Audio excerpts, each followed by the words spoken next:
Hello friends, and welcome to the second lab of Learn.NET in 60 days. So let's again go and open our Visual Studio.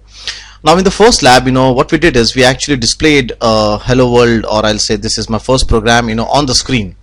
But now in real-time scenarios, what will happen is basically you'd like to take inputs from the user and then display the data, right? It's not just displaying the data from the computer to the end user, but it's also taking data from the end user.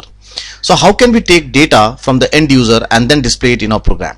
So in this video we will try to understand that how we can take inputs from the console application. So let's go ahead and again create a very simple project here. Again, this step is going to be common, console application, and we'll say lab 2 take data, or I'll say take input data.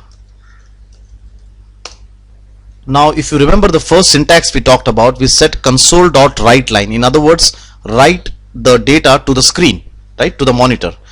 Now because we want to take data from the keyboard, we have to say console.readLine.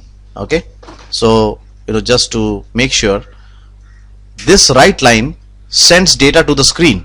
Okay, it's for display purpose, and this read line takes data from the screen, from your keyboard. Okay, so these are two important syntaxes. So now okay, so this console.readLine, once when you use this syntax, right, or when you write this code in your program will go in a wait mode. Wait mode means your program will wait until the user doesn't put anything from his keyboard.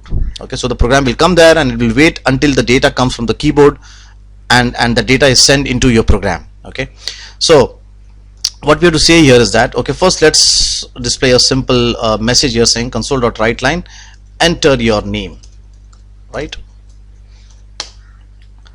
Now once the data comes from the keyboard to your program, it has to be taken into a thing called as variable. Variables are nothing but they are small memory locations which are allocated to your computer, to your program, wherein the data will come from the external world into your application, right? So what I'll do is I'm going to create a variable called as string some data from user, whatever name I want to give here.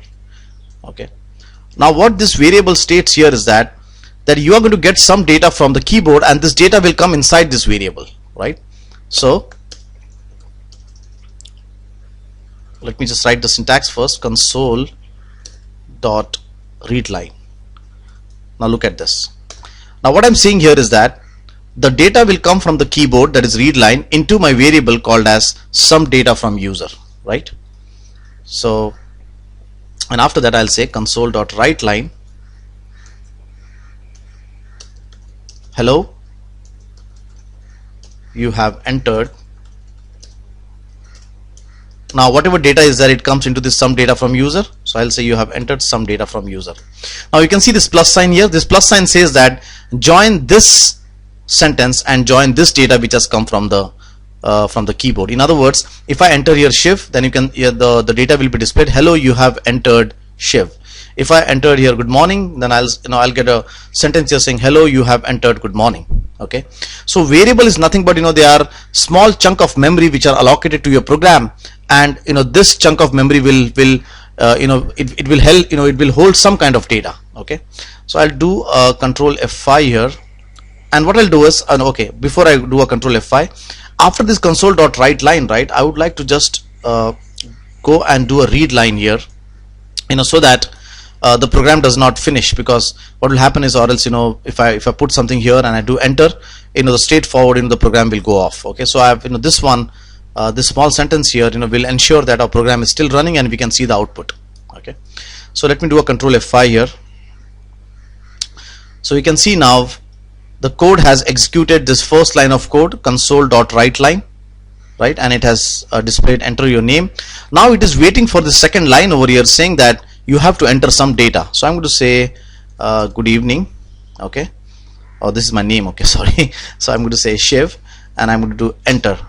Now you can see what it has done is whatever I have entered, right, this Shiv data has gone inside this some data from user, the variable, right, and then later this variable data is concatenated, or it is joined with this sentence, hello, you have entered Shiv, and it is displayed, right, and our program finishes. So basically, if you want to display data on the screen, you will use console.writeLine. If you want to read data from the keyboard, then you will use console.readLine. So I hope that you have enjoyed this video. In this video we were trying to understand that how we can take data from the keyboard inside our C# program.